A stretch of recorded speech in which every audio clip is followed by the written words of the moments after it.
Welcome to Sports Talk with R&J. I'm Steve Risser, along here with Justin D'Onofrio, and we're gonna get into it. Sunday we got a busy show today, though. NBA trade deadline. UConn won big last night, but we got to get into what's happening on Sunday. We definitely got to start there. Super Bowl Sunday, Patriots, Seahawks. I mean, we probably didn't expect both these teams to get here, especially not the Patriots at the beginning of the season. The Seahawks too have been a little bit of a surprise with Sam Darnold. He's had a phenomenal year to get the Seahawks to this point. But it's supposed to be, you got probably the best team in the league against the guy who's got a chance to win the MVP on Thursday night in Drake May. But before we get into what we think what both teams got to do to win this game, we're going to start with Drake May and the shoulder injury, the rumored shoulder injury he has coming into this game, and how big of a factor it is going into the game. And the question is how much is it injury going to be a factor going into this game? And I think it's going to be a factor. I think it is. I don't think it's 100%. I think he is, because Vrabel's not like definitively saying, "Oh, Drake May's fine. Drake May's fine. Drake May's fine." He's not definitively saying that. I think it's going to be a deal. I think it's going to be a factor, and I think it's going to affect the game. I think May's shoulder injury, is going to affect this game, affect the Patriots in this game. Yeah, I think so too. It's a throwing shoulder. I wonder if there's going to be less design runs for him so that, he can't take unnecessary shots on that shoulder. I know everybody's making a big deal of him carrying his luggage off the plane with the right shoulder, but I'd rather have seen him try to put his luggage up on the overhead compartment. Like, I think that's a bigger deal than carrying it down. But I know he said he has no limit. I think it was Daniel said he had no limitations, but like that's just, why would he even tell you that? So I know they've been very coy on it. Variable's been coy on it, kind of, and McDaniels has. So you're not going to get anything. So I definitely think to play a factor this week, and you know, we'll see. But the extra week here's big to have it. Hopefully rested and all that. But yeah, it's definitely going to play a factor. In this game, especially if he takes a couple hits early, especially from that Seattle defense. Yeah, I do. I think, especially you're right about that. Especially if you take some hits from the Seattle defense. There's no question that it would be a factor if you take some hits from that Seattle defense. So we're going to get into this game, though, into Super Bowl 60, and we're going to start with what each team has to do, what each team has to do to win this game, what each team's got to do to win this game. And I'll start with you, Justin. I'll start with your Patriots, who are in the Super Bowl, who got back to the Super Bowl for the first time in 7 years. Justin, what do they got to do? What do the Patriots have to do to win this game? Maybe the first one is convert on early downs, keep that Seattle pass rush at bay, be able to kind of mix up the run and the pass. Just keeping, helping out off that offensive line where that Seattle pass rush can't get after you. My second one is contain Jackson Smith at Jigba. Don't let him be the reason that he beats you. That's been Sandro's favorite target. He's, I think, has double the amount of receptions than anybody else on the team this year, and that goes for the yardage as well. He's been unstoppable this year. Make sure he's not the reason you lose the game. Number 3, take care of the football. Don't give that Seattle offense extra possessions, and don't put your defense, who's been playing out of their mind so far in the playoffs, don't put them in bad spots either.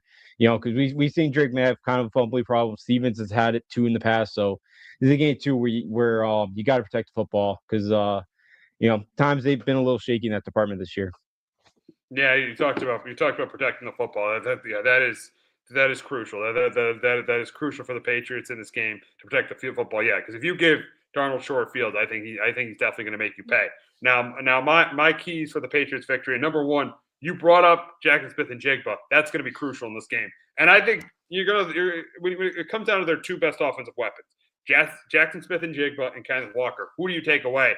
I think you take your chances with how good the Patriots' run defense has been this year. I think you take your chances with Kenneth Walker. Jackson Smith and Jigba is the guy you gotta take out of the game. Gotta try to take out of the game. If it's shadowing Gonzalez, having Gonzalez shadow him for most of the game. If it's doubling him, having him on Carlton Davis and having a safety over the top. Whatever you do, you've got to try to take Jackson Smith and Jigba out of the game. And as you said, that's by far Darnold's best weapon. I know Cooper Kupp stepped up late in the NFC Championship game, but Jackson Smith and Jigba has been by far Sam Darnold's best weapon this year, and he's a top 3 receiver in the game. So you have to contain Jackson Smith and Jigba. Number 2 for me, they've got to protect Drake May, and they've got to do a better job of the offensive line of protecting Drake May. 15 times he's been sacked this postseason. 15 times. It's led to a couple turnovers. It's led to 2 or 3 turnovers, especially fumbles. It's led to a couple turnovers from Drake May. So they have got to be able to protect Drake May. That's a must in this game because I don't think the Patriots are going to be able to run the ball in Seattle.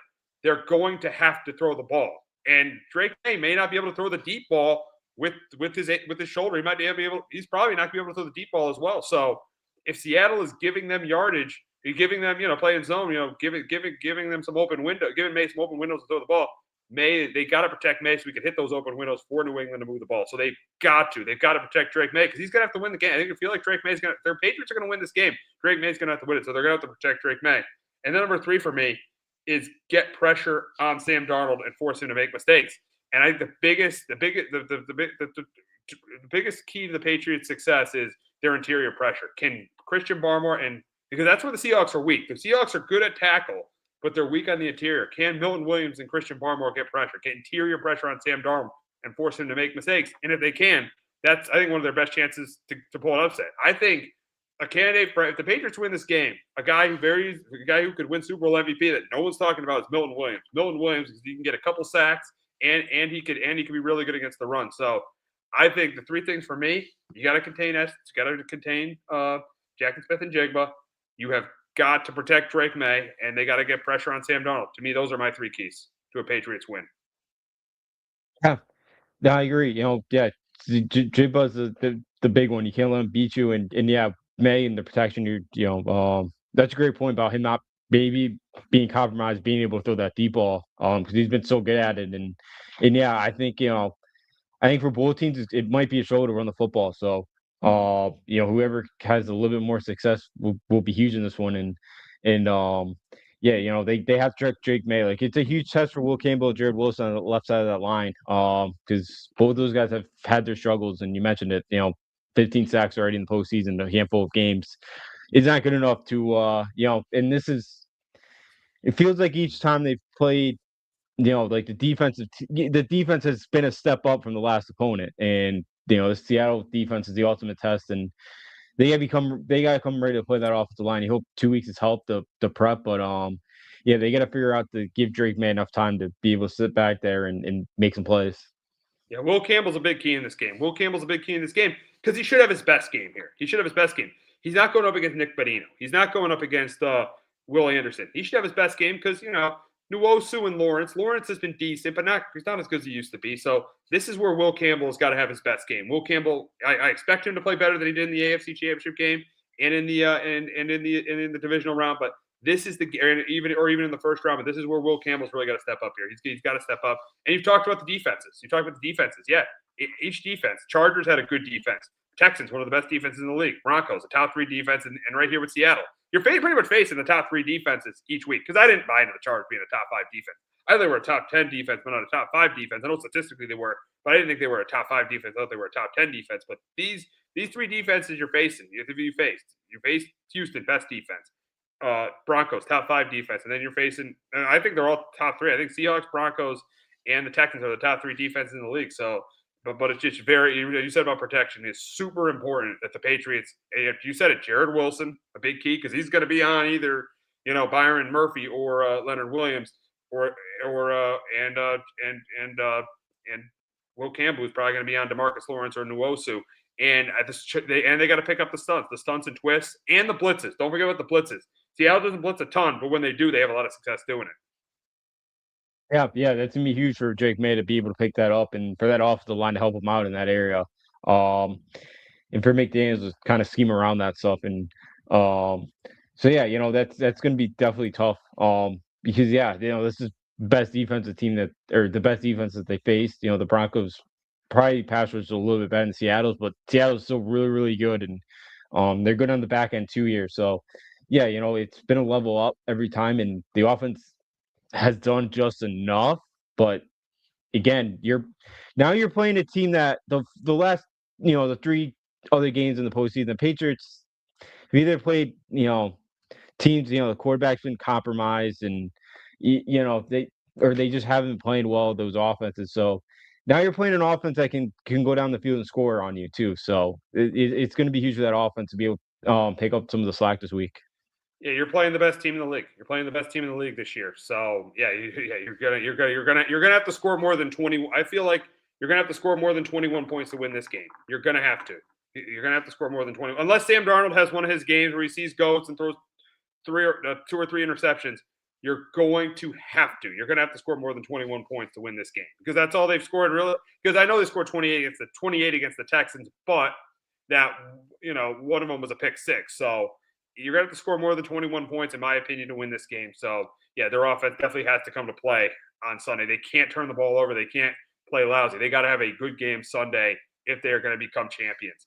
Now we'll move on to the Seahawks and what Seattle has to do to win this game.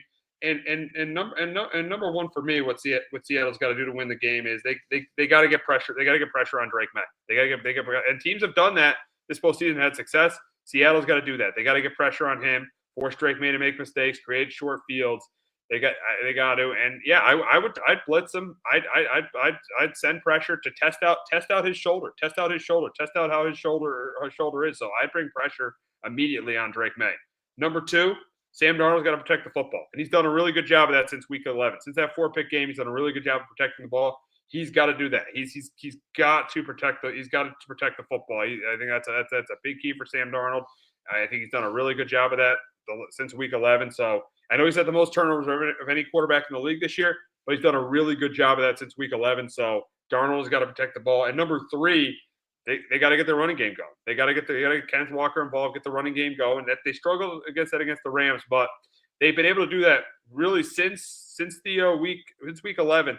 7 of their 9 games they've rushed for over 100 yards. So I think they got to get Kenneth Walker going in both the pass game and the run game. He outside of Jackson Smith and Jigba, he's their second best weapon, and he will force Darnold. And he doesn't force Darnold to be one dimensional. I think they get the run game going. It'll help play action. And I think it'll eventually lead to a Seattle winning the Super Bowl. So my 3 are pressure on Drake May. Darnold's got to protect the ball, and they got to get their running game going. Justin, your 3 keys to a Seattle win in the Super Bowl.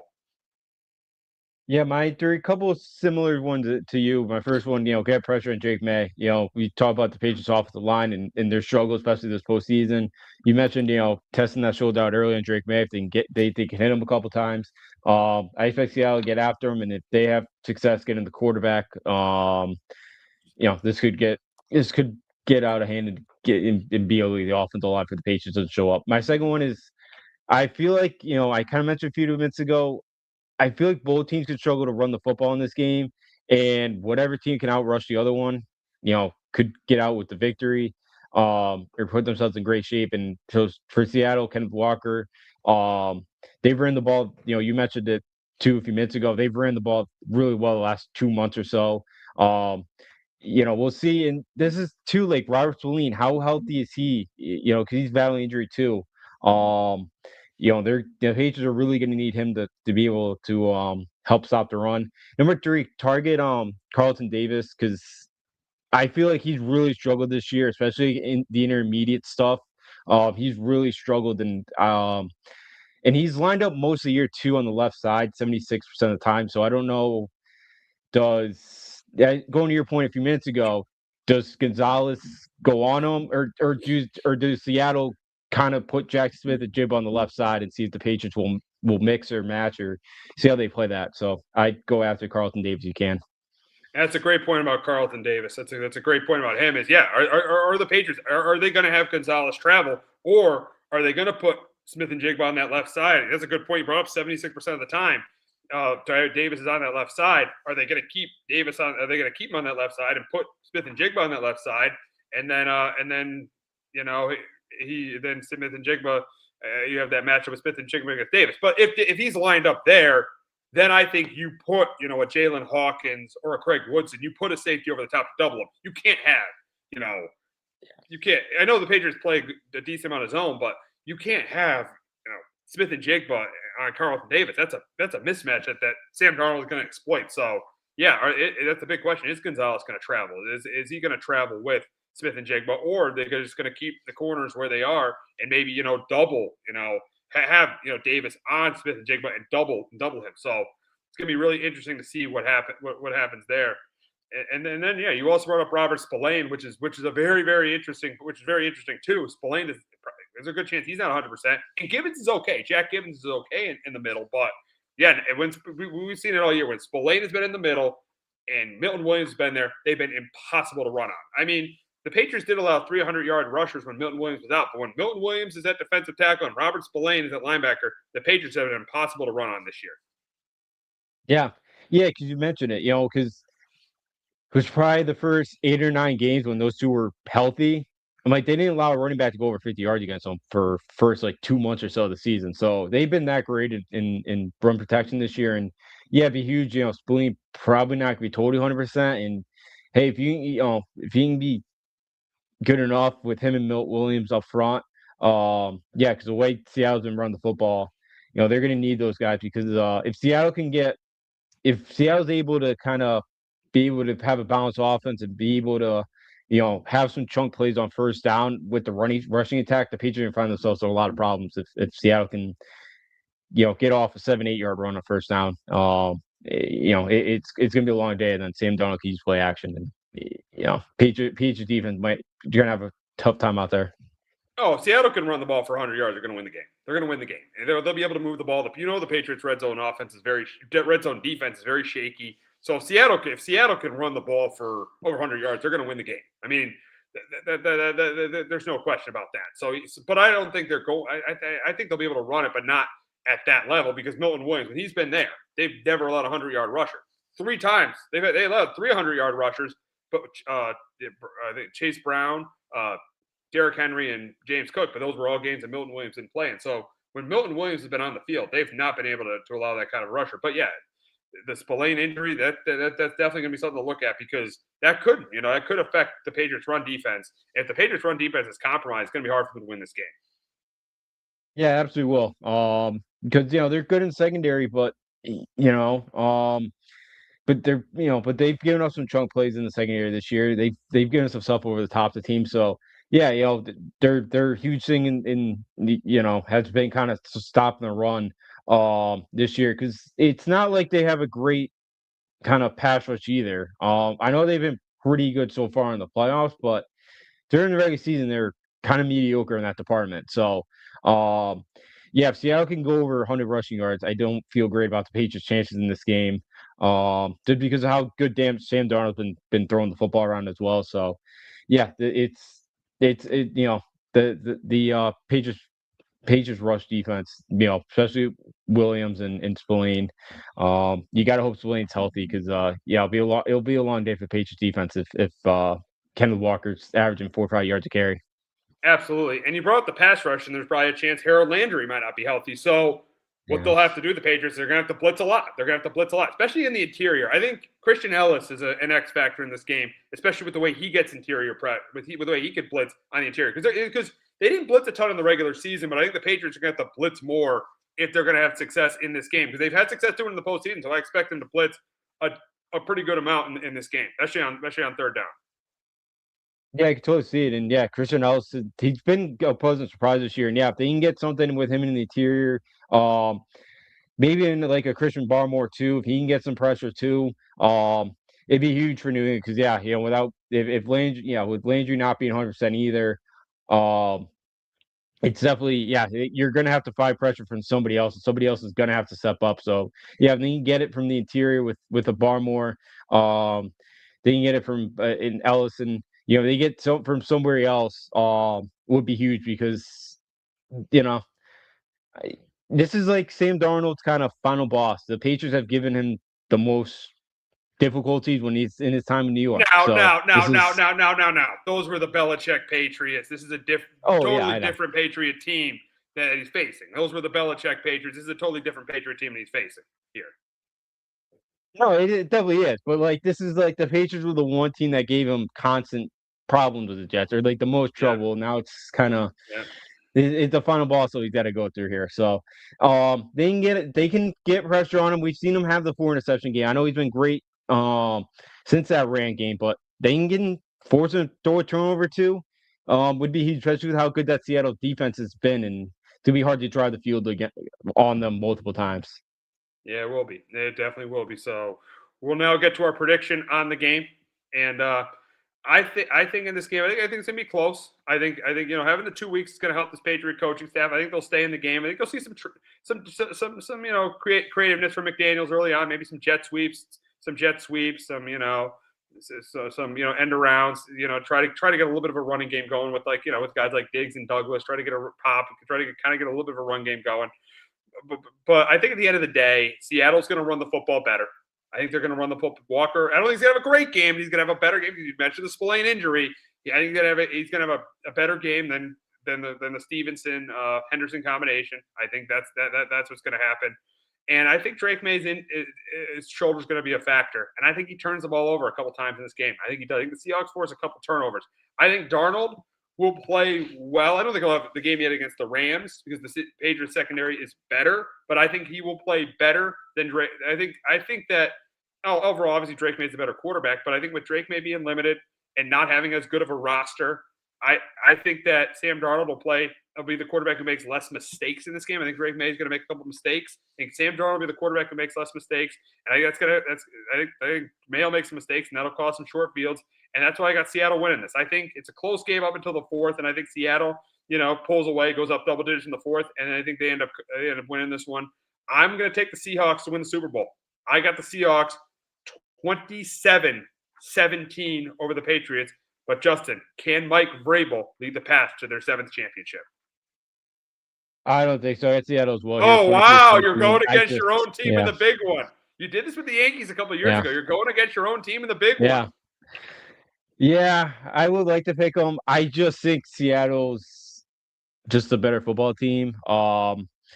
And I do worry about the offensive line holding up in this one. Like, if their offensive line struggles, like it potentially could, I could see this thing being like last year's Super Bowl where the Eagles just had 7-8 sacks of Mahomes, and that they couldn't do much of anything in that football game. I could see it easily being something like that. I think the defense hangs in there. Defense makes some plays to keep them in it. But you mentioned Drake May's shoulder kind of has me worried in this one. Because how accurate is he? How deep can he throw it down the field? Does Seattle test him early on to see if he can even throw the deep ball? Look, I think Vrabel's done a great job. They're way ahead of schedule where I thought this team would be. So just being in this game is remarkable to see where they're at right now. But I just think Seattle's a better football team. I think Sam Darnold plays well enough. Maybe the pass force turnover too, but Seattle's just a better football team, and I think they get it done. I think the Pats keep it close here. They could knock them. They could upset them, but I just think Seattle's just a different beast right now, and I just think I don't think they're on the level yet. Yeah. Hey, I respect you. You go against your own team, and I think the same way. I think Seattle's just the better overall team. Now, the Patriots got the better coach and quarterback, in my opinion, going into the game. But the injury kind of makes that closer between Darnold and May. But yeah, Seattle is definitely the better team. There's no question. Seattle, if you compare their roster to New England's roster, New England has a good roster, but Seattle has one of the top rosters in the entire league. So yeah, position by position, Seattle is a better team. Seattle's just a better team. And yeah, I think, again, like you, I think it'll be a close game until the fourth. And I think Seattle ends up pulling away and winning the championship. Because to me, Seattle and the Rams were the two best teams all year. And they played a great game in the NFC Championship game. Yeah, I think it'll be a great game. A lot of respect to Mike Vrabel for getting the Patriots here, regardless of the schedule and all that. I don't think the schedule meant as much as people are saying.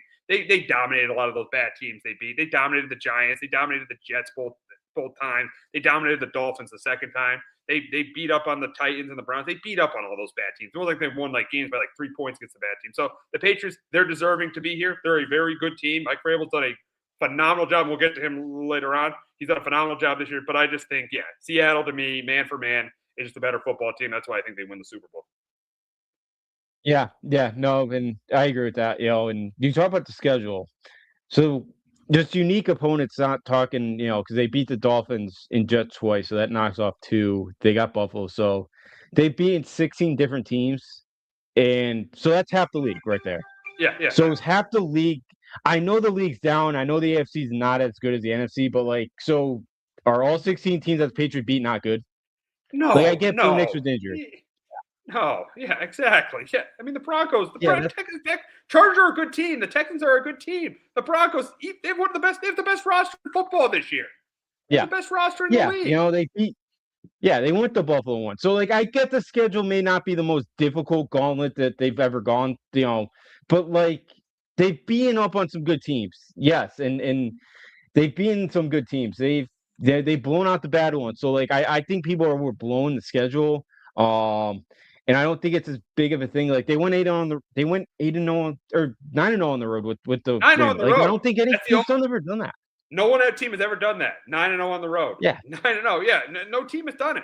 That's where that warrior, identity started from. Winning in Miami in week 2, and that's where that road warrior mentality started. And even the Giants in 07 didn't do that. They lost a road game. So yeah, they've went 9-0 on the road, which is pretty amazing. Yeah, so like that's why I think it's a little overblown with the schedule and all that. So look, I think Patriots team's good.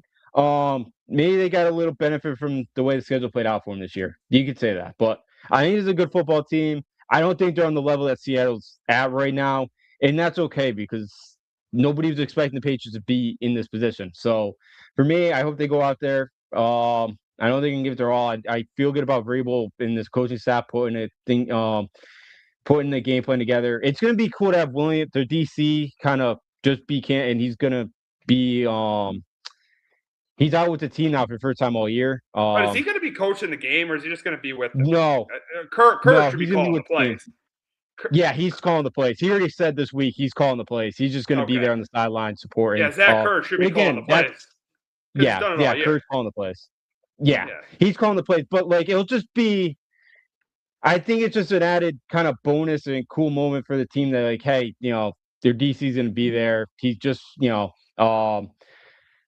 cancer free now, so that's a huge lift for the team as well. So, look, but I just don't think defense makes enough stops in this one to win the football game, and expect Seattle to win a 1-score game. Yeah, I think Seattle wins by 2 scores. I got Seattle 27-17. And who's your MVP? I got Sam Darnold as my MVP. Who's your MVP? Yeah, I got Sam Darnold as well too. From being third overall pick, throwing off in the streets with the Jets, I think he plays well enough in this one, and I get the Seahawks win this one. Yeah, I still wish Sam Darnold was a Giant, but I still wish the Giants took him number 2 overall. But I did give up on him in Carolina. I'll admit that. But that's another story for another day. But moving on to the Seahawks, moving on to Sam Darnold. If the Seahawks win, what would this mean for him? What would this mean for Sam Darnold? Is he a top 10 quarterback in the league? And I'm looking at the quarterbacks, and I would probably say he's on the back end of it, but I would say yes. Because, listen, obviously he's not, he's not the top 4 guys. He's not Mahomes, he's not Allen, he's not Burrow, he's not Lamar. And we'll get and even in the other, he's not as good as Drake May. He's not as good as Matthew Stafford. I'd probably take Brock Purdy over him. I'd probably take Dak over him, and then Jalen Hurts. But at the back end, I'd probably say he's like, if he wins this game, I put him 9th or 10th. I really would. I put him 9th or 10th. I think he's proven, if he wins the Super Bowl, he's proven more than Jordan Love. Let me tell you something. I'd probably take him over Justin. Honestly, I'd take him over Justin Herbert. Herbert's postseason performances have not impressed me. I'd take him over Justin Herbert. So I would say yes. I would say a Super Bowl win would make Sam Darnold a top 10 quarterback. Now, arguably, he'd be the 3rd best quarterback in his division because I still would think Purdy and Stafford would be better. But I think a Super Bowl win would make Sam Darnold a top 10 quarterback. Yeah. No, I agree with you. I think he would be a top 10 quarterback. Has there ever been because you know this better than me, has there ever been a quarterback that has been known at one point in his career where he was a total bust to turn into a Super Bowl champion? Like a starting quarterback? No. Yeah. The only one I would say was the closest was Rich Gannon. Rich Gannon I think he was a bust when he was in Kansas City, and then over in Minnesota, and then late in his career, he actually led the Raiders, won an MVP, led the Raiders to the Super Bowl, but he had a terrible Super Bowl against the Bucs. I'd say Rich Gannon was the closest, but no, I cannot remember a quarterback who's been considered a bust. I mean, there were jokes about Eli. There were jokes about Eli Manning early in his career, maybe being a bust, but no. I've never seen a quarterback that 2-3 years ago we would have considered as a bust, and not only like being like Trent Dilfer winning the Super Bowl, actually winning a Super Bowl, actually carrying his team to a Super Bowl championship because he was great in the NFC Championship game. So, but the answer to my question is no. Yeah, and I think that's just how the testament to Sam Darnold, how he's been able to rebuild his career, and shows probably a lot of that was mostly on the Jets and a lot on the Panthers. Some of it probably on him, and I think he'd admit that, but a lot of it was on that Jets organization and some of it on the Panthers, and he's rebuilt his career. And again, I was never like the guy. I was never a huge Sam Darnold guy. And he's made me eat my words this year. He's been unbelievable. Every time you kind of think, oh, this is the Sam Darnold's going to show up, it really hasn't this year. It really hasn't in the postseason. So he's been unbelievable. So I'd put him in the top 10 because how many quarterbacks right now in the NFL have a ring? 5? You count Rodgers? You got Rodgers is past his prime. So guys in their primes, I still say, if you consider Stafford his prime, I'd say Stafford. Mahomes has got 3. If you keep looking at it, Brady. Rodgers. Hurts has the 1. Hurts has the 1. So I would say there's really 4 or 5 guys that have rings. So I think you would have to put them in the top 10. You have to. Yeah, I think just because of that, you'd have to. There's just not a lot of quarterback. And again, you talk about the top 4. I'm not saying I'd put him at that level, but Allen hasn't done it. Lamar hasn't done it. Joe Burrow's gotten a Super Bowl, didn't win it. And maybe it's not totally his fault, but not these quarterbacks haven't done it, besides Mahomes. So I have to put him in the top 10 just because of that he was able to get to the top. And that leads me to my next point in talking about this 2018 draft class with Lamar Jackson, Josh Allen, and Baker Mayfield. Talking about this draft class, where would a Super Bowl win, in your opinion, put Sam Darnold? For me, because I already kind of gave you my answer, I'd probably say third. I probably would put him ahead of Baker. Even though Baker's had more good seasons than Sam, he's not had as much playoff success as Sam. He's won 2 playoff games. He hasn't had as much playoff success as Sam. So I'd probably put Sam – this win would probably put Sam ahead of Baker for me, but definitely not above Lamar Jackson and definitely not above Josh Allen because, to me, that's a different level of quarterback. Lamar Jackson, I know he hasn't been to a Super Bowl, but he's a 2-time MVP. And Josh Allen has won an MVP, and to me, he's the second best player in the NFL. So I would say I put him third, ahead of Baker, but definitely behind Lamar Jackson and Josh Allen.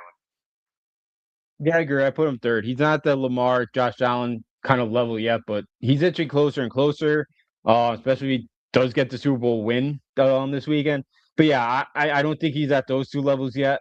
But I put him third. I put him ahead Baker Mayfield. And Baker's had another one where he's kind of figured it out and took him a couple chances to find the right situation, and he's done a really good job of kind of rebuilding his image too, and to just kind of Darnold. So I put him, if he wins this game, I'd also put him ahead of Baker and put him third in that draft class. Yeah. I think he definitely would be third in that draft class. He wins the Super Bowl. Now moving on to the Patriots end of this and talking about Mike Vrabel. And the big question is where would this put Mike Vrabel in the power rank? Put Mike Vrabel in the head coach rankings in the NFL if he wins this game. But the big question for me is he the second best coach behind Andy Reid if he wins this game?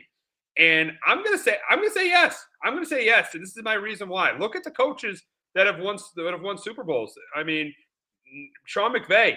I don't think his special teams were that good. Sean McVay's special teams were not good this year. I put that on him. I think McVay, no offense to McVay, he's a great coach, top 5 coach, but his special teams were terrible. Then he threw the special teams coach under the bus, and his special teams continue to be terrible in the NFC Championship game. So I'd say yes to Sean McVay.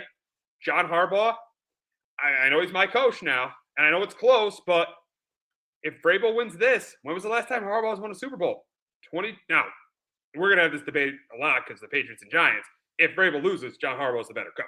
There's no question about that. But if Vrabel wins, I'm probably going to take Vrabel over him because when's the last time Harbaugh won? 2012. And the one knock on John Harbaugh, and don't get me wrong, I love him as the Giants head coach, but the one knock on Harbaugh is he couldn't get to a Super Bowl with Lamar Jackson. So I'd say I'll take him over Harbaugh. And then you look at Kyle Shanahan, I definitely take him over Shanahan because, come on, Shanahan's never won a big game. He's a great coach, but he's never won a big game. And then the next one would be Sean Payton, who's won he has won a Super Bowl, but I felt Mike Vrabel outcoached him, and he's got a better resume than Vrabel. But I think as we get into the 2026 season, Mike Vrabel in the AFC Championship game outcoached Sean Payton. One of Sean Payton's moves, going for going forward on 4th and 1, not taking the points back at quarterback was a bad move, and it could have very easily lost them the game. So I probably would take him over Sean Payton as well. And then I know we have to say this because he won a Super Bowl. Nick Sirianni, pretty obvious that he would be better than Nick Sirianni. Nick Sirianni won because he had the best football last year. So with a win, I probably have Vrabel number 2 behind Andy Reid. Where would you have Vrabel with the Super Bowl win? I'd absolutely have a number 2, behind Andy Reid if they win this football game. Just an amazing job he's done changing the culture in year 1 in New England, from a 4-13 team a year ago to now going 14-3 for the first time in franchise and for any franchise to have that big of a turnaround in 1 year, is remarkable. And the guy as a in Tennessee was a 1 seed with Ryan Tannehill's quarterback. Yeah, that's Like amazing. That's pretty that's crazy. impressive in itself. And Yeah. let Tannehill to an AFC Championship game. Yeah. Yeah, that's impressive. That's very impressive stuff from Mike Vrabel. Samuel was never a great quarterback. So I think so I think he's I definitely have him number 2. I think he does a really good job in game. I think he does a really good job knowing when to be a little bit more aggressive or a little bit more conservative. Um, the way he just changed his culture, the way he kind of changed the culture of Tennessee, the way you've seen things spiral out of control in Tennessee since he left, Oh yeah. or since they fired him. I put him up there because I know McVay, Shanahan, those guys are like in Andy Reid are such great offensive innovative minds. I think Vrabel's a little bit better than them in building the culture and all that, and bring it, more overall, a little bit kind of little better overall. And those guys just a tad from the McVays and the Shanahans of the world. So I'd put Vrabel at number 2 as well. Yeah, I would. And now an obvious question here. On Thursday night, the NFL honors, should he be voted Coach of the Year? And I think this is so obvious. Yes, absolutely. I know it was close between, Ben Johnson and Liam Cohen, but Liam Cohen, one and done. No. Ben Johnson, you went for it on 4th and 3 and cost your team cost your team the divisional round. And then he was going for it all the time on, 4th down, almost cost his team the first in the wild card round against the Packers team without Micah Parsons. So I'll say no. And then Mike McDonald, yes, you've done a good job, but come on, you got one of the best rosters in the league. I'm not saying you're completely a Sirianni. I think you're a little bit better than Sirianni, but come on, you have the best roster in the league. The team was 10-7 last year. It wasn't 4-13 like Mike Vrabel. So yeah, I would definitely say Mike Vrabel should be Coach of the Year. Justin, I'm assuming you agree. Yeah, absolutely. He should be the coach of the year. The way things have turned around this year, New England, the way he's kind of coached up his team, absolutely. The way this defense is, I know there's different pieces on this defense this year, but that defense last year was atrocious. The last couple of years, even the last year or so under Bill Belichick was bad. So the way this defense has played this year under him too has been huge. So I think he deserved it. You mentioned the other stuff with Ben Johnson, the way he kind of threw their chances away, and yeah, McDonald too with the Seattle team. They got a great roster. And Liam Cohen's done a really good job at Jacksonville, especially the second half of the year. So, but I think Mike Vrabel's the most deserving one. Yeah, I think I do think that Vrabel is I think he's definitely the most deserving. Now moving on to Drake May. If Drake May wins this Super Bowl and plays well in this Super Bowl, would you consider him a top 5 quarterback? I think it's obvious. I think if he plays well and beats the Seahawks and say the Patriots score more than 24 points, I think he's definitely a top 5 quarterback. I think he's right. I think you have it. If he wins the Super Bowl, it's Mahomes, it's Allen, it's Lamar Burrow, wherever you want to do 3, 4, and then it's Drake May 5. I think he's definitely a top 5 quarterback if he wins the Super Bowl. I think there's no question about it. If he isn't already. Yeah, I totally agree with you there as well here because yeah, he can get this team in year 2 to winning a Super Bowl, something that outside of Mahomes, the rest of that group hasn't done yet. I put him right there. The way he could throw the deep ball, his ability as an athlete to get out in space and be a rusher. I know it's on Lamar Jackson, but he could still beat you. He had one of the most accurate regular seasons that we've seen out of any quarterback. So, I would put him right there in the top 5 for the year he's been a huge part of this offensive turnaround and. Especially too because he's not playing behind a really good offensive line yet either. So and he does not have the top 5 wide receiver to go to either right now. He's got a lot of decent wide receivers, but he doesn't have that go to Justin Jefferson type guy or Jackson Smith-Njigba as well there. So I definitely put him in the top 5. Oh, without question. Without question, I put him in the top 5. Now, the big question, because the NFL honors is tomorrow night, and they're going to make the announcement between him and Matthew Stafford. Should Drake May be the MVP of the 2025 NFL season? And I'll let you go first. You know, he's your quarterback. I'll let you go first. Should he be the MVP of the 2025 NFL season? I think he should. I think everything I just kind of said about him is why he should win it. But I think because I said this a couple weeks when we were talking about it, I think because Stafford was voted first All Pro on first team All Pro, I think Stafford's gonna win it. I don't. I think May's gonna finish runner up. So I think that's kind of how the voters kind of told you how that's gonna go. But I think he was the most deserving. Stafford's a really good quarterback. You know, at his age, the coming in with the back injury this year. But Stafford's got some pretty good weapons as well around him, and that Drake May doesn't really like. Drake May doesn't have a Puka Nakua that he can go to on third and whatever, and help him pick up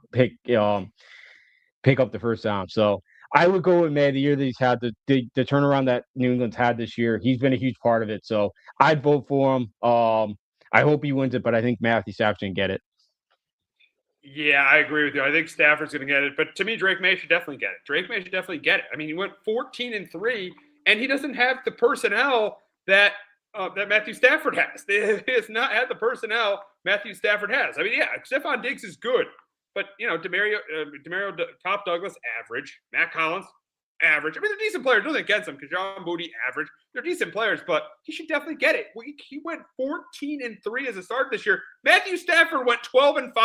12-5 with Devontae Adams, Kyron Williams, and Puka Nakua. And Puka Nakua is a top 5 receiver in the game. He went 12-5. So I think it's going to go to Stafford, but I think May should be the winner of the award. I definitely should be. And he's here, and Matthew Stafford isn't here. So I think he definitely should be the winner of the award. Yeah, I totally agree. You know, and I know it's a tough division in football, but the Rams didn't win it. They didn't win the division either. The Patriots did it. You know, the Patriots did win the division. Yeah, you know, you talk about the personnel. May doesn't have that. You know, either, and you know, Stafford's offensive line's better than Drake May's as well. So I think the way that offensive line too. Yeah, another good point. Yeah, yeah. So like I think Drake May's a little bit more deserving than Matthew Stafford with it because yeah, you mentioned it. They don't have the same. You know, May doesn't have the same talent around him as Matthew Stafford does. So I you know I hope May gets it. Stafford had a really good year of his own.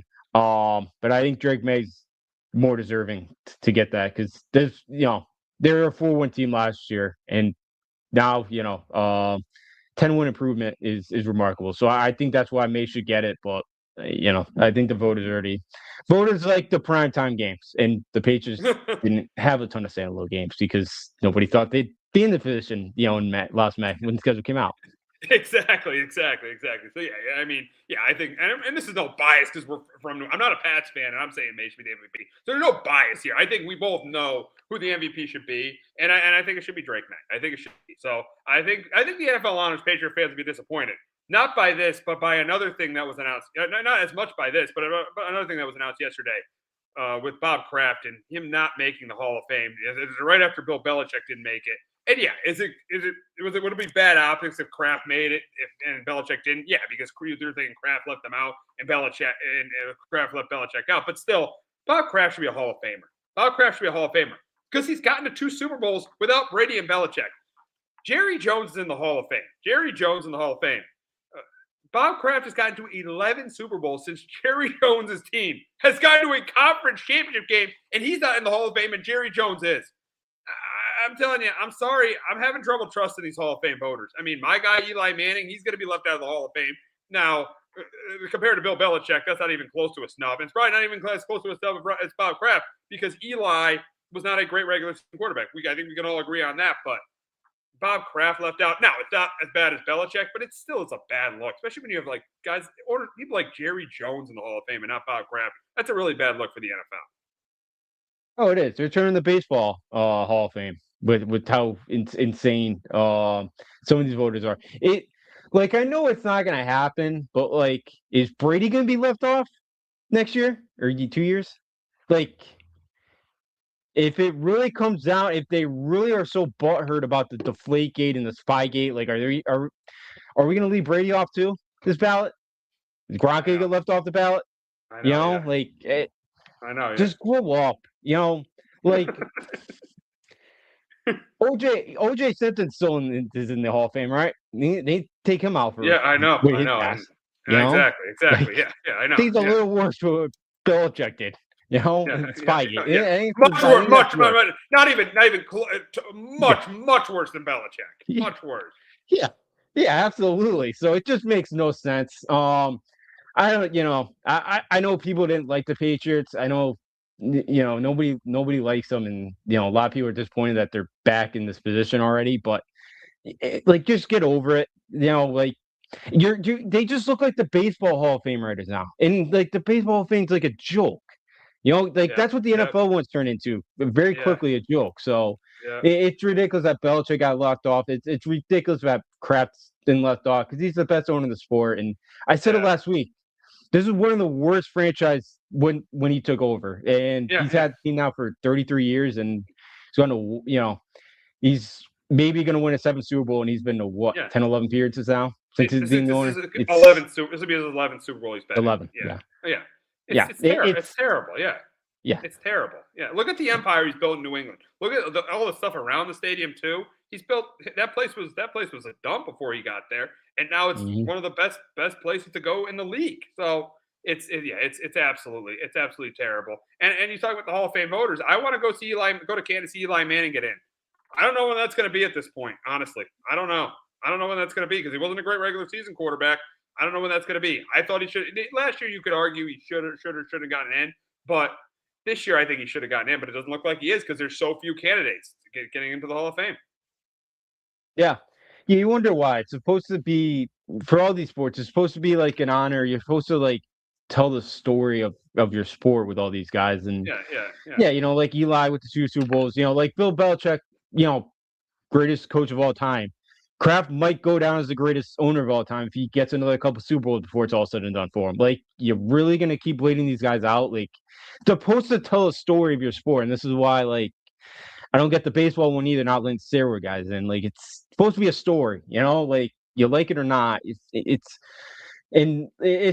just such a bad look. So, like the personal vendetta stuff is just ridiculous. In all sports with the Hall of Fame stuff, but mostly for the NFL and the Major League that we've kind of Major League Baseball we've seen the last couple of years. So, yeah, it's just downright it's just ridiculous, and it's just I just don't understand how you can leave Kraft or Belichick off the ballot. It's just really ridiculous. It's just such a bad look for the league. yeah. It's terrible. It's a terrible look for the league, and yeah, he should not have been left out of the Hall of Fame. He just shouldn't. Him and Belichick should have been going in this year. That's the sad part. But unfortunately, with the way the Hall of Fame voting is, they won't be this year. So we'll talk a little bit about before we get to breaking news in the NBA, which we got breaking news in the NBA. If you didn't see it already, we got breaking news in the NBA, and it involves No. a franchise that's pretty terrible right now. So we'll get to the breaking news. But we'll first talk about the coaching carousel. Giants hiring Matt Nagy as the OC. For me, wasn't my first choice, but I don't mind it. I don't mind, even though Kansas City kind of fired him. I don't really mind. I don't really mind it. I don't mind it. He's a guy with experience. He's been a head coach. He's gotten a 12-4 year to Mitch Trubisky, so I don't mind it. And it was my first choice, but I don't mind that. My first choice would have been Callahan or Kingsbury, and definitely Monken was, but you got the head coaching guy. I would have rather Callahan or Kingsbury, but I don't mind it. And you got the two coaching guys with LaFleur going to the Cardinals. I think kind of young to be a head coach, and then Clint Kubiak with they're both guessing games. LaFleur with the Cardinals and Kubiak with the Raiders, both guessing games there. But yeah, but at the end of the day, with the Matt Nagy hire, I don't mind it, but it wasn't my first choice. Yeah, Nagy one. I don't love it. I know he's a little bit better of a coordinator than he's a head coach. Yeah, I don't love it. I know it wasn't your guys' first choice. I don't remember you saying last week Davis Webb, but the Broncos ended up promoting him, so that's tough. Yeah, LaFleur at the Cardinals. Didn't really see that one coming. I guess we'll see. It's always a risk hiring a first year guy. Didn't love it, and then with the Raiders, I know my brother actually kind of likes the Kubiak hire, but again, it's the fifth coach that they're hiring in 5-6 years. Like, I don't know if Kubiak's the one that's going to turn things around here, but he's done a really good job with Sam Darnold's offense. The Raiders do have some offensive talent that I know not up on the offensive line, but with Ashton Genty, Bowers, Myers, is solid. Both of those guys are solid tight ends. So maybe the Raiders finally found somebody, but I'm not. You know, but we'll see with the Raiders. So both head coaching hires, they're just question marks because you just always taking a first year guys is a risk, and especially with LaFleur too going to Arizona. You got Shanahan in that division, you got McVay, and then you got McDonald too. Like it, that's just such a really tough division. It's tough an uphill climb for Arizona here, who now has to kind of retool things this offseason. So we'll see. And then even with the Raiders too, like you got three really good coaches in that division too. So it's just tough for both those teams to try to get out of the basement. Exactly. Yeah, it's. We'll see what happens there. I don't mind the Giants hire, but we'll see what happens with the hire of Lafleur and Clint Kubiak. Well, we got the NBA trade deadline on Thursday, and we got breaking news. Did you hear this? The Dallas Mavericks, who they acquired last January for Luka Doncic, have traded Anthony Davis they've traded Davis to the Washington Wizards, and now now Davis joins the core with Trae Young and with Trae Young and Alex Sarr with the Wizards and the Mavericks. What a joke that franchise is. That franchise is an absolute disaster. That franchise is terrible. They traded AD, who they traded for one first round pick to trade Luka. So I know Nico Harrison is gone, but what a disaster the Mavs organization is right now. Now trading Anthony Davis. So you would think maybe they would wait to see how it works with Kyrie, AD, and Cooper Flag, but they didn't. And now Anthony Davis is a Wizard. Terrible trade for the Mavericks. And I think the Wizards got something going here with next year with Trae Young being healthy, Anthony Davis, and you got a young star in Alex Sarr, and you're probably going to get one of these top picks next year. So I think things are looking up for the Wizards and for the Mavericks. Outside of Cooper Flag, things are not good in Dallas right now. Yeah, for the Wizards, did not have that on my bingo card of Anthony Davis going to Washington. Good for the Wizards. They got Trae Young, who's out the rest of the year, it sounds like. Now you got Anthony Davis coming in. I know he's older.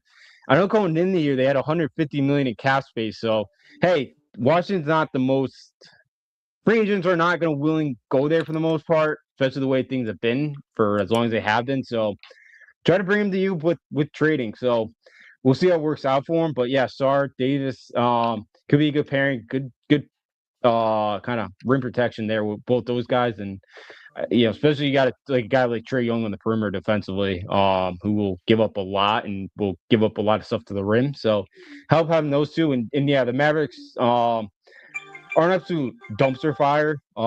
They've been that for a while now. I don't understand it, but I know there's a new GM in town, and Cooper's been playing out of his mind of late. So yeah, I don't really know what do you know what else was included? Like, what did the other team have to give up in this? Because I'm trying to look for it. I haven't seen it either. Let me see what Shams. Let me see. Dallas is receiving. Yeah. Let me see what's happening here. Dallas is receiving the Thunder's 2026 first round pick and a 2030 protected Warriors first round pick in this deal from the Wizards, along with it's a ton of trades. Second rounders in 2026 from Phoenix, 2027 Chicago. It's a lot of draft picks, but still, and then a lot. And then I think the players they got were like, I'm trying to look at the players they got. I think they got Chris Middleton, AJ Johnson, Micah Brown, a bunch of players that don't really matter. So yeah, so to me it's just a bad trade for Dallas. To me it's just a bad trade for Dallas. And just shows you the Luka Doncic trade is the worst trade. I'm going to say in sports history. It's sports history.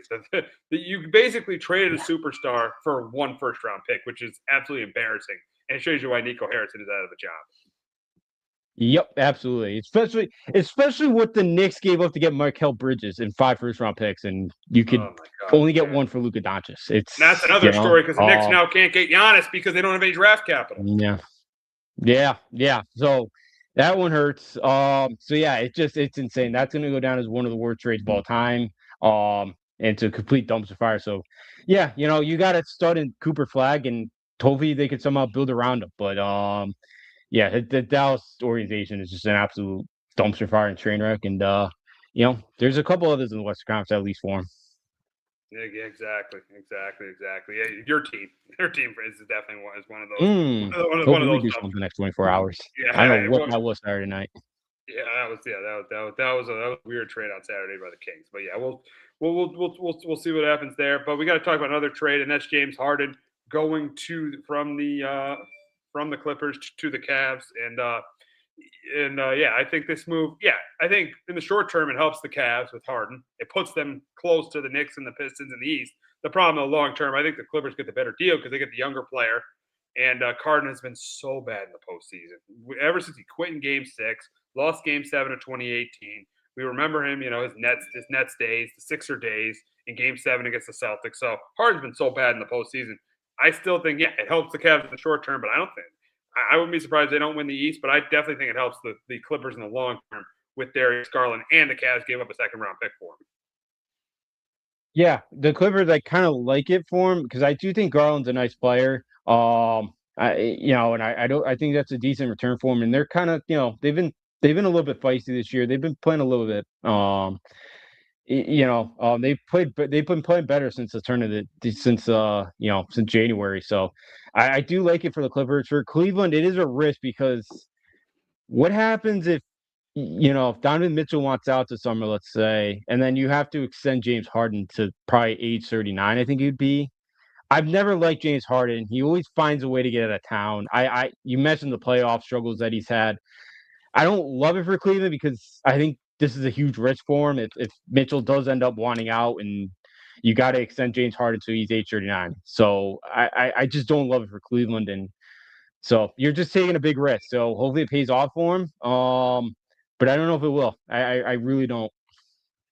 Yeah, and we'll see what happens there. Yeah, it is risky for a team that just the team has a very just it has a very it's slim chance to win it. Still, I think a slim chance to win the championship. Now they can win the East, but they have a very slim chance to win the championship. So a very risky move for them right there. But before we're talking trade deadline, we got to talk Giannis and really what team is the favorite to get Giannis at the trade deadline? What team do we think is the favorite to get him? I think it's between the Timberwolves.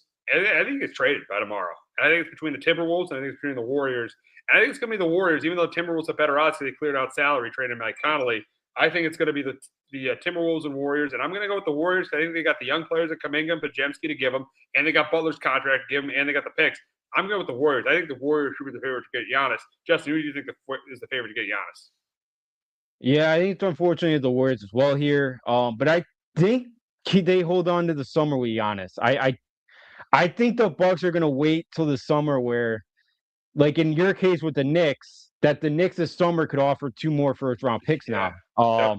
I think the Bucks can come back and wait till the summer, unless if Giannis tells them the next 24 hours that he definitely wants out. I think the Bucks try to hold on to him this summer, get a couple more packages because the Knicks can offer you something better in the summer. And I think that in Bucks kind of go back and say, hey, the Knicks are going to offer this now. Other teams could offer this. So I think they do try to get a better package this summer for him.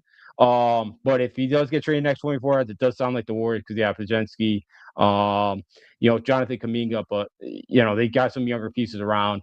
Timberwolves one could be interesting as well. If they could include a guy like McDaniels in there, but I do think right now I'm with you. It's the Warriors.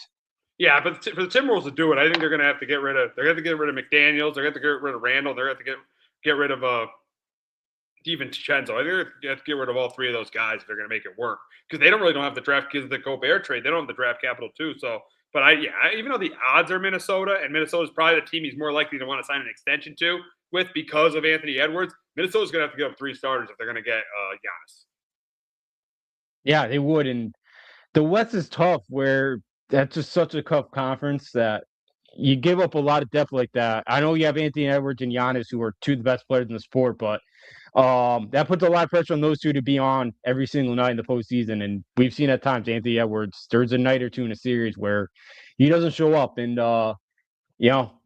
guys around you aren't playing well enough, and they lose 3 guys who are good pieces. Yeah, that could really hurt. But it'd be an interesting duo to watch. But they would not have a lot of depth around them, which would be tough to kind of really, you got the best play, you got the second, third best player in the sport, but be tough because you need other guys around them too.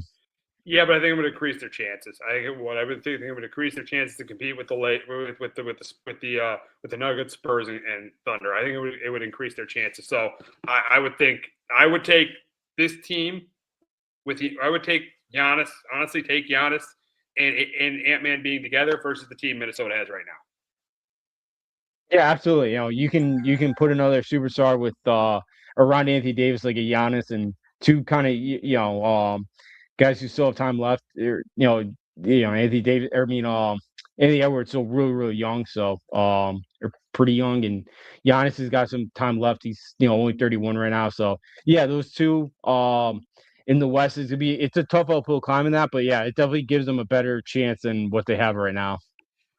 Oh, absolutely, absolutely, it does. So yeah, it definitely does. So it'll be interesting to see what happens with Giannis. I think it's 50-50 if he gets moved or not. I mean, yeah, you talked about the Bucks might get better deals because they're gonna if he doesn't get moved, he's gonna get shut down their entire year. The Bucks are gonna tank to get the highest pick possible, to get the highest pick in the lottery possible. But yeah, I think it's 50-50 if he's gonna get traded or not. But yeah, but if it is, it's gonna be to me it's gonna be the Warriors or the Timberwolves. Yeah, yeah, I agree with you. We don't really need another superstar in the West, so I'm kind of rooting for your Knicks to get them this summer, or Miami, Yeah, yeah. because we just need to even out the playing field a little bit. So, yeah, I'm hoping he gets moved in the summer, so he doesn't go to Minnesota or Golden State. But yeah, we'll see. I'm with you. I think I think I lean more the summer that he gets traded, but I wouldn't be shocked if he gets moved the next 24 hours. Yeah, exactly, exactly. We'll see what happens with Giannis, and a couple other moves before we wrap up the trade deadline. Get to UConn basketball. A couple other moves. You had Vucevic going to the Celtics for Simons. I feel like it's a sideways move, maybe a little bit of an upgrade for the Celtics. The Crews are starting five, but it hurts their depth. And then a good move for the Warriors are clearly. I mean, the Grizzlies are clearly rebuilding, and they traded Jaren Jackson to the Jazz. And Jazz will be interesting with Keontae George, Lowry Marketing, and Jaren Jackson and Ace Bailey. They'll be interesting. They'll be interesting going forward. Yeah, I did like the move by the Celtics. Brad Stevens just does it again, aggressive, getting their center, Vucevic. It sounds like Jason Tatum's gonna be back at some point. Didn't seem like Simon totally fit what Joe Mazzulla wanted to do. So I do like the move there for Boston. And then yeah, Utah, Danny Ainge, he's another one. I think the Jazz. I'm not saying the Jazz are gonna win the West next year, but I think they're gonna be a player. I really like what Danny Ainge is building. They got a ton of draft picks. They're gonna get another decent one this year, more than likely. So I really like what Utah's starting to build there, and I think they're going to be a force again in the Western Conference very, very soon. And yeah, Memphis, they're tearing it all down. Sounds like John Morant. Sounds like John Morant might be. It's what like. There's like two teams that might take on Morant's contract, Yeah, or yeah. like with Dell because like The Heat are one Sacramento's of them. one of them. The Heat are one of them. Yeah, Kings are the other one. It sounds like. Oh man, oh man. Because they'd have to trade with Levine to make the Yeah, contract work. So, yeah, yeah. what it seems like. So, but yeah, Memphis is tearing it all down. They got a ton of draft picks coming up. Glad Cam Spencer's been going off. I've been loving watching Cam Of in course, Memphis. I'm yeah, not shocked that guy's turned into a good NBA player. I'm not shocked. yeah, That yeah, guy, yeah. the guy's gonna prove it. Yeah, we'll see. We'll see. Yeah, we'll see. We'll see what. Yeah, we'll see what ends up happening with John Morant. But we got to move on to UConn basketball. And how about those Huskies last night? Silas Demre, 17-8. You had a huge start from Braylon Mullins. Terrence Reed at 14. And here's the thing. They got off to a hot start. That game was over in the first 10 minutes of the game. Started the game up 16-2. They cruised to up 50-22 at halftime. Cruised to a 92-60 win over Xavier. This is how it's supposed to look. Well, I've been critical of them the last couple of weeks. The last two games are how it's supposed to look. Beating Creighton by 27, beating Xavier by 32. This is how it's supposed to look against these teams. And the last two games, they have definitely looked like a national championship contender. There's no question about that.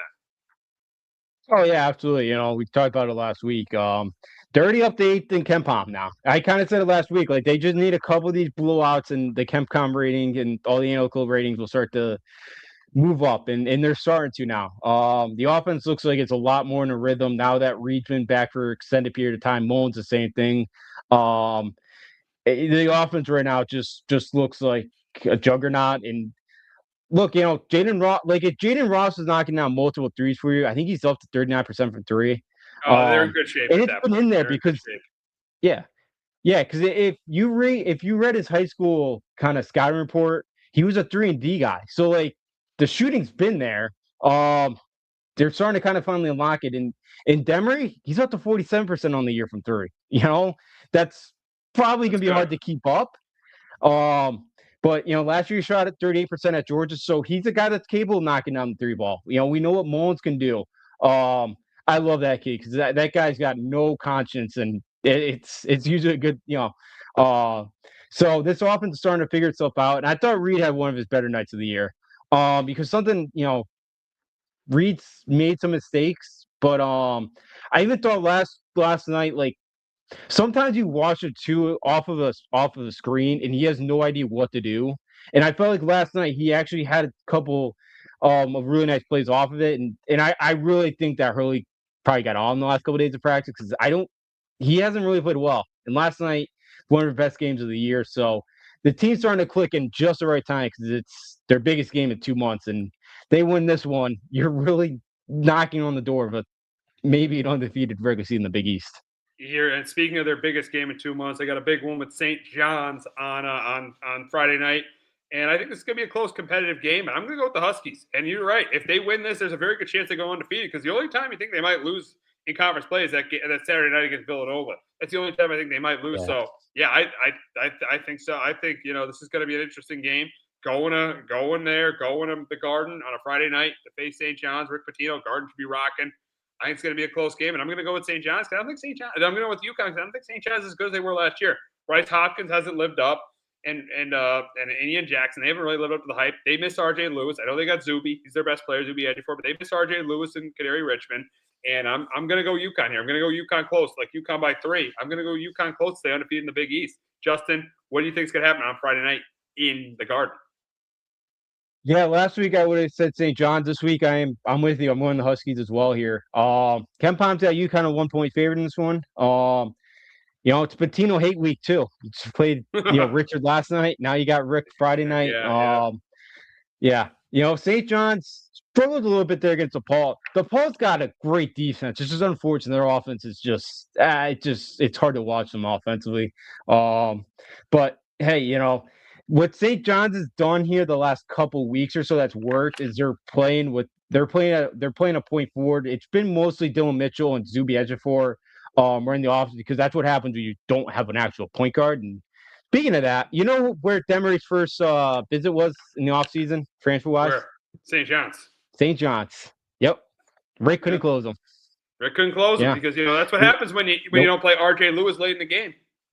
Yeah. For whatever reason, could not close Demery, and comes to Stores, and actually that's another. He was left off. Demery's left off the Bob Cousy Award for the best point guard in the country.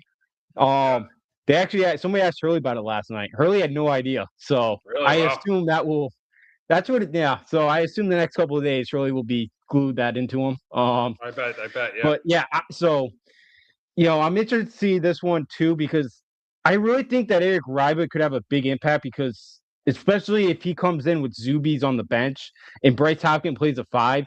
Hopkins is a shell of himself after that knee injury. Like that, he can't jump at all. He's got no athletic. He can't jump right now. He's got no explosiveness. And Ryba likes to move around on the offense. And I wonder if that, Hopkins doesn't really want to do that. So I wonder if Ryba, he gets an open look from 3, knocks it down, something like that. But I think in this one, I've always kind of said, and I think UConn's playing a little bit more up tempo than they've been. This one, I kind of want them to make this a half court kind of ugly game because St. John's is not great in the half court offense, and they want to get out and run because they do have some really good athletes in space.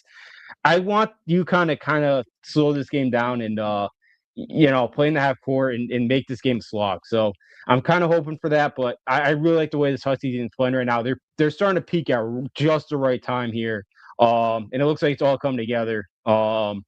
So I think they get St. John because I think St. John's got one top 30 win this year. Like I know they're starting to play better, but I still don't really think that this is a great St. John's team. To me, I don't either. That's why I think UConn wins. I think they win it close. Should be a fun atmosphere at the Garden. But this is why I think UConn wins close. And I think there's a good chance they win both meetings. A good chance, as you said, if they win this game, there's a great chance that they can go undefeated in the Big East, which would be really good and would pretty much secure them a number one seed in the NCAA tournament. Now, before we wrap up, we'll talk some Duke, North Carolina. The Chapel Hill this week, and again, I like Duke close here. I think they're clearly the better team. Boozer's I'll take Cam Boozer over Caleb. I'm trying to remember Caleb Wilson any day of the week, because I think he's a better shooter than Caleb Wilson. North Carolina's a guy in their starting lineup with averaging 2 points a game. I think Duke is the better team, and I think Duke wins it close. I got Duke close against Carolina and Chapel Hill on Saturday night. Yeah, I got the Blue Devils as well in this one. I think North Carolina is better than they were last year. I still don't think they're a great defensive team this year around. But I think this could be a struggle, because I was watching, the game against like Stanford. I really noticed North Carolina struggles to stop really quick guards. And I think Duke's got a couple of those guys, and I think they really could struggle defending them on Saturday night.